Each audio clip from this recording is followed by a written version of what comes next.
kind of wild, isn't it? Thinking that someone, just making videos can pull in the kind of numbers we see with these top YouTube creators. It really is. I mean, PewDiePie, over 110 million subscribers. That's more than the population of some pretty big countries. Yeah, it's staggering. And then you see channels like Kids Diana Show apparently bringing in like $700,000 a month just from kids watching her play with toys. It definitely makes you wonder. It really opens up this whole world of influence and potential income. And you might be sitting there thinking, how?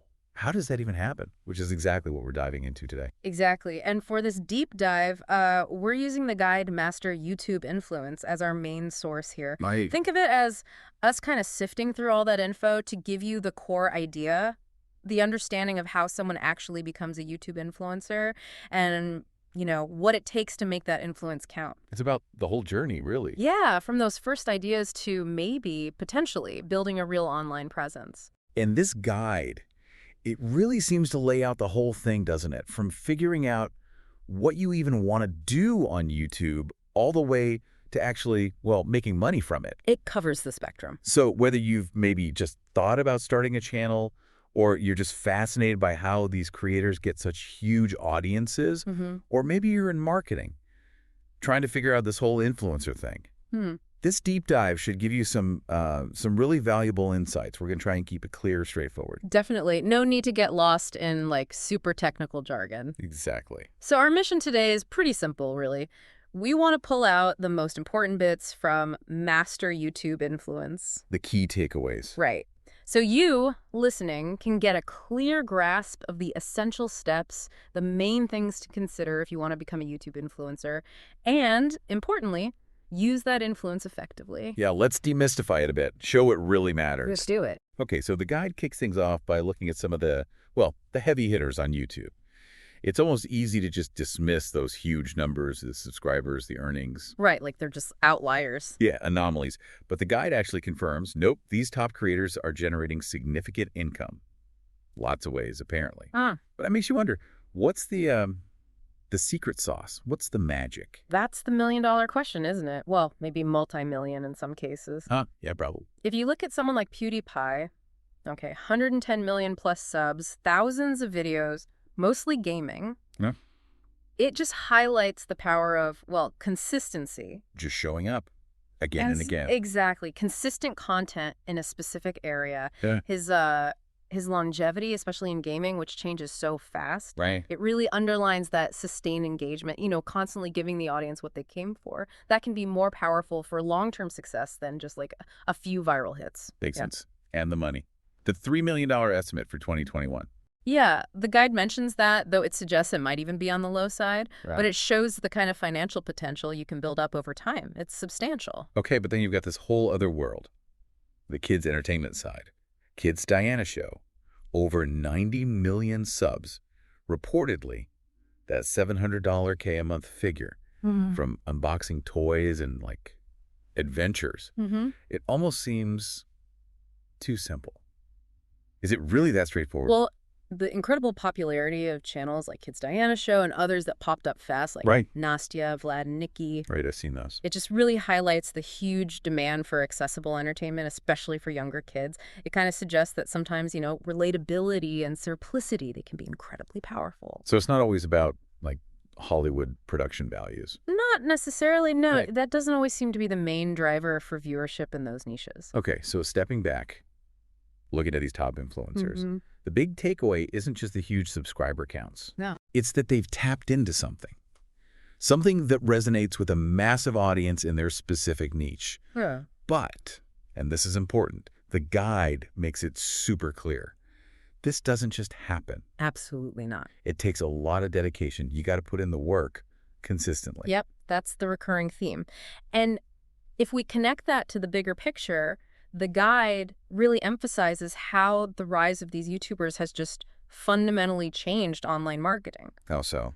Well, businesses now really get it. They see these creators have a direct line, a connection to really engaged audiences. Right. So they're investing serious money in collaborations, product shout-outs, sponsorships, that kind of thing. It's a shift away from, traditional ads towards something more... Arsenal. More trusted, potentially, yeah. And it's not just YouTube, is it? The guide points out this whole influencer thing is happening across other platforms, too. Yeah, Instagram, TikTok, everywhere. It shows how widespread this way of connecting has become. Okay, so for you listening right now, if you're maybe thinking about dipping a toe into this world, the guide says the absolute first step is setting a goal. But not just any goal. It needs to be clear, challenging, and inspiring. Yeah, that inspiring part is key. It's not just, I want to get views. Right. It's defining what you actually want to achieve with the channel. That goal then shapes your content, helps you figure out who you're trying to reach. And then got the goal. Then you need a plan. The guide stresses this. Even if it's not perfect right at the start, you need a plan with actual daily actions you can take. Moving from just thinking about it to actually doing something. Exactly. Idea to action. Okay, practicalities. Creating the channel itself. That's next. Starts simple, right? A Google account. Yeah, most people have a Gmail, so that's usually covered. Free account. Then comes a really big one. The channel name. Ooh, yeah, that feels important. The guide suggests really thinking about it. Make it memorable, relevant to your content, easy for people to find and recall. So how do you pick one? What are the strategies? Well, the guide mentions a couple of approaches. One is to make it really clear what your niche is. Maybe use keywords people search for. Ah, smart. They even mention using Google Keyword Planner to research those terms. Find out what people are actually typing into search. Okay. Or the other way is to create more of a brand name. Could be your own name, an alias, maybe even initials or abbreviations like MKBHD for Marquise Brownlee. Right, the tech reviewer. Yeah. Whichever way you go, the key is memorability. You want it to stick. Makes sense. And tied closely to the name, I guess, is the niche itself. Absolutely crucial, according to the guide. Right. Choosing that specific niche. They really emphasize picking something you're genuinely passionate about. Yeah, you got to enjoy it if you're going to stick with it. For sure. Tech, travel, cooking, gaming, whatever it is. But, and this is a big thought, but it also needs to be something people on YouTube are actually interested in watching. Right. Passion meets demand. Pretty much. And the advice is start focused. Really zero in on one core niche initially. You can branch out later, maybe. Yeah, they say you can potentially expand later, but first, establish yourself. Be the go-to for that one thing. And here's where it gets really practical, maybe a bit business-like. Okay. The guide raises some key questions to ask when picking that niche. Like, is there actually money being spent in this area?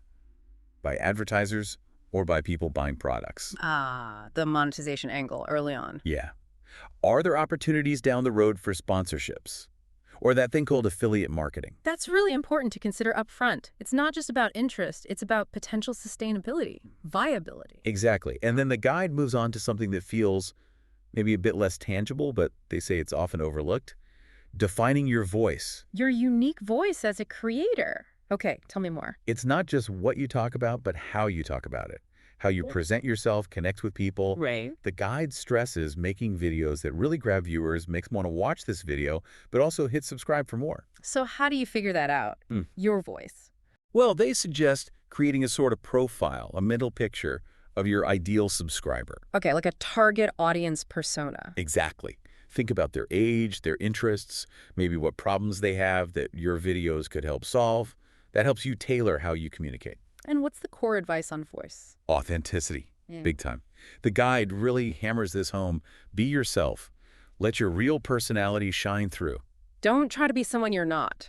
Exactly. They say your genuine passion for the niche will naturally attract the right people. No pretense. I like that. Okay, so channel idea, niche, voice, check, check, check. Now actually making the videos. Right. And the guide mentions getting comfortable on camera. It's important for building that, what do they call it, KLT factor. And trust, yeah. No, and trust. Yeah. People connect with creators they feel they, know and trust. Makes sense. So what kind of videos work well? How-to videos get a big mention. Super popular. You share your expertise, help people solve problems. Useful content. Definitely. Product reviews are another big one they highlight, discussing pros and cons. And that's where, affiliate marketing can potentially fit in later. Right, recommending products you review. Yeah. But the key emphasis is always on providing value. Don't just be constantly selling. Show, don't just tell or sell. Exactly. And make it entertaining if you can. They also point out that niches change, right? So covering new developments, updates, that keeps your content fresh. Good tip. What about competition? If lots of people are doing similar stuff? The guide says that's actually a good sign. It means there's demand. There's an audience. Okay, so don't be scared off by it. No. The key is to find your own angle, put your personal spin on it, differentiate yourself. Got it. Now, staying organized. Content schedule. Yep, highly recommended by the guide. It helps you stay focused, stops you from hitting that, what do I make a video about? Wall. We've all been there. Totally. They suggest brainstorming, maybe even looking at what other creators in your niche are doing, but not to copy. Right, for inspiration. Yeah, see what's working. Think about how you could maybe do it better or differently, offer a unique perspective. And always coming back to solving audience problems, answering their questions.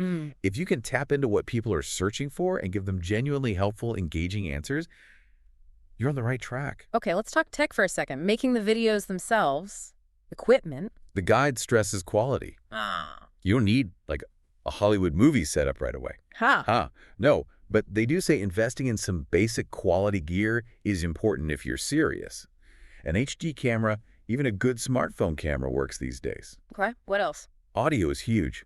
A decent external microphone makes a massive difference compared to the built-in mic on a camera or phone. Right. And a tripod or some kind of stand, no one likes shaky cam. True. Editing software, does it have to be fancy? Nope. The guide mentions free options like Movie Maker for Windows, iMovie for Apple. The point is, you can start without spending a fortune. Good to know. And they also suggest searching online. There are probably other good free options out there too. For editing, they recommend using a desktop or laptop, just for the power and bigger screen. Makes sense. What about screen recording for how-to stuff? Yeah. For showing your computer screen, they recommend a free tool called OBS Studio. Works on Windows and Mac. Very popular. Okay, OBS Studio. Got it. And being on camera, any tips there? Positioning yourself kind of in the center, maybe slightly off, using the rule of thirds, that's a common guideline. And practice. Just gotta do it. Yep. Instead of a full script, which can sound really robotic. Yeah, I hate that. Right. They advise using just a list of key points, helps you stay natural, more conversational, while still covering everything. Smart. Okay, now this sounds really important. Video SEO. Huge. Yeah. The guide really drives this home. YouTube isn't just for watching videos. It's the second biggest search engine in the world after Google. Wow, second biggest. Okay. So optimizing your videos so people can actually find them through search, absolutely critical. SEO, search engine optimization. Making sure YouTube knows what your video is about. So it shows it to the right people. Okay, how do we do that? It starts, like a lot of online stuff, with keyword research. Finding the words people actually use to search. Exactly. The guide mentions tools like Google Keyword Planner again. Yeah. Figure out what terms people are searching for related to your topic. What's the search volume? How much competition is there? Okay, got the keywords. Now what? Use them strategically. Put your most important keyword right in the video title. Makes sense. Write a detailed description for your video. Include relevant keywords there too, plus any important links maybe to your website or related resources. Right. Use tags. Add relevant tags to your video again using those keywords. And don't forget the simple stuff. Like what? Remind people. Ask viewers to subscribe, to like the video, leave a comment. All that engagement signals to YouTube that people like your video, which helps its ranking. Okay. Engagement matters for SEO too. Definitely. And the visual part in search results. Thumbnails. Oh yeah, those little preview images. Super important. The guide stresses creating compelling custom thumbnails. Don't just let YouTube pick a random blurry frame. Guilty is charged sometimes. Use free tools like Canva.com, or if you want, you can outsource it on places like Fiverr. Make them stand out. Make people want to click. And consistency helps too, right? So people recognize your stuff. Exactly. A consistent style across your thumbnails helps build brand recognition. Okay, great video, optimized, catchy thumbnail. Done. Not quite.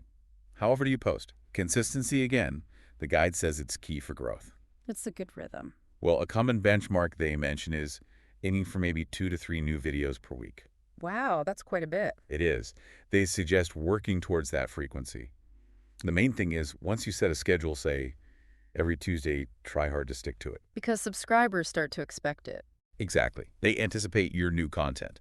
Plus, having a growing library of videos just signals to the YouTube algorithm that your channel is active, providing value. That helps you get discovered more. Okay, consistency is king. But uploading isn't the end, right? Promotion. Right. The guide highlights that successful influencers don't just rely on YouTube finding them. They actively promote their stuff elsewhere. Like on social media. Yep. But the key is figuring out where your target audience actually hangs out online. Do your homework? Yeah, do some research, see where other successful channels in your niche are active. Don't spread yourself too thin. Focus on the platforms that matter for your audience. And what should you post on social? Just new video live? No, the guide advises going beyond that. Tell the story of your channel. What are your goals? What are you trying to do? Build community. Exactly. Ask for feedback, ask for content ideas, get people involved. It builds that connection. Okay, makes sense. Now, tracking progress. Analytics. Super important. The guide talks about diving into YouTube analytics. There's a ton of info there. Like what? Views, obviously. Views, watch time, likes, comments, subscriber growth, all that. But it helps you see which videos are really hitting the mark with your audience. And maybe why they're working. Exactly. They specifically mention audience retention graphs. These show you minute by minute or even second by second where viewers are dropping off in your videos. Ooh, that's valuable. You can see where you lost them. Precisely. Helps you identify boring parts, or maybe where you need a better hook. It gives you real data to improve your content. Keep people watching longer. And comments. Pay attention to those. Definitely. The guide emphasizes reading them, especially constructive feedback. Respond promptly. Thank people. It shows you value them and fosters more interaction. Continuous improvement based on data and feedback. Right. Data-driven creativity, almost. Kinda, yeah. Now, the guide also talks about specific tactics you can use inside YouTube to promote your channel. Okay, on-platform promotion. Like what? A channel trailer is a big one. Yeah. A short, punchy video that auto-plays when non-subscribers land on your channel page. Your elevator pitch, basically. Exactly. Introduce yourself, show your best stuff, tell them why they should subscribe. Smart. What else? Get more subs. Little things can help. Adding a subscribe link that appears in the corner of all your videos, using branded watermarks, those little logos you sometimes see. Viewers can click those to subscribe too. Making it easy. Yep. And we're back to thumbnails again. Make them enticing. Custom ones are way better than the defaults YouTube grabs. Really work on making them click-worthy. And titles too, right? Titles are huge. It's a balance. You need your keywords in there for search. Right, SEO. But you also need them to be short, engaging, make people curious. The guides suggest keeping them under about 45 characters so they don't get cut off in search results. Okay, concise and compelling, not just stuffed with keywords. Exactly. Make them interesting. Okay. I think I'm ready for the big one. Monetization. How do you actually make money from this? Right. The part everyone's interested in. And the guide starts by saying something important. You don't necessarily need millions of subscribers to start earning. Really? That's encouraging. Yeah, this idea of being a micro-influencer. It's a real thing.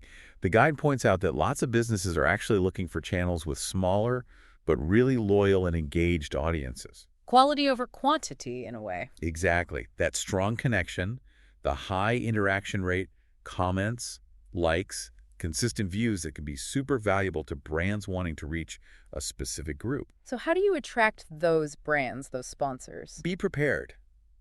The guide recommends tracking your key metrics. Keep a little file ready to share. What kind of metrics? Engagement rate, that's a big one. How many people interact per view? Subscriber growth over time. And demographics, where are your viewers? How old are they? Stuff sponsors care about. Totally. They want to see engagement and they want to see your channels growing. Shows potential. Should you wait for them to find you? The guide says no. Be proactive. Especially when you're smaller. Do some research. Google companies in your niche. Find relevant ones. And just reach out. Yeah. Contact them. Email works. Introduce your channel. Share your stats. Maybe have a simple proposal for a sponsorship or ad. Start with smaller companies. Maybe not the giant corporations right away. Okay. Proactive outreach. Got it. What about YouTube's own program ads? Right. The YouTube Partner Program. That's a major route. You need to meet the eligibility criteria. Currently, it's 1,000 subscribers and 4,000 valid watch hours in the last 12 months. Okay, got to hit those milestones first. Yep. Once you're in, you can allow ads on your videos and earn a share of the revenue from those ads. Nice. Any other ways? Affiliate marketing is the other big one the guide discusses. Yeah, you mentioned that with reviews. Exactly. You partner with companies, promote their products or services, things relevant to your audience, obviously. How does it work? You sign up as an affiliate. They give you special tracking links. You put those links in your video descriptions. If someone clicks your link and buys something, you get a cut? You get a commission, yeah. It's a great way to monetize if you're recommending products anyway. Okay, lots of different avenues there. Definitely. So as we kind of wrap up this deep dive into master YouTube influence, We've really covered a lot of ground, haven't we? We sure have, from the big picture down to the nitty-gritty. Yeah, we started looking at those huge creators, how they've kind of shifted the whole marketing world. Then we walked through the steps, setting goals, creating the channel, finding that all-important niche, defining your voice. Right. Then making engaging videos, optimizing them with SEO, thumbnails, titles. The importance of a content schedule, consistency. Promoting your channel on social media, tracking your analytics. Using YouTube's own promotional tools. And finally, exploring how to actually make money from it all. The big underlying message from the guide seems to be, it takes work. Oh, absolutely. It's not a get-rich-quick scheme. It demands real dedication, consistent effort. And building that genuine connection with your audience seems key. Definitely. Yeah. But as the guide concludes, the potential is there, both for income and for making a real impact. Yeah. By actually using these techniques, thinking things through, creating content that people value, becoming that trusted voice. You really can increase your chances of success in this, pretty dynamic world of YouTube influence. So maybe a final thought for you to chew on. Think about the YouTube channels you watch regularly, the ones you really enjoy. Okay. Now, thinking back on everything we've just talked about, can you spot some of the strategies they might be using? The way they structure videos, their thumbnails, how they engage. Yeah, interesting exercise. Applying this lens to what you consume. Exactly. And how might understanding all this change how you watch videos? Or maybe even give you some ideas if you've ever thought about creating something yourself. Food for thought. And definitely check out the original guide, Master YouTube Influence, if you want to go even deeper. Absolutely. Well, thank you for joining us on this deep dive into the world of YouTube influence. Thanks for listening.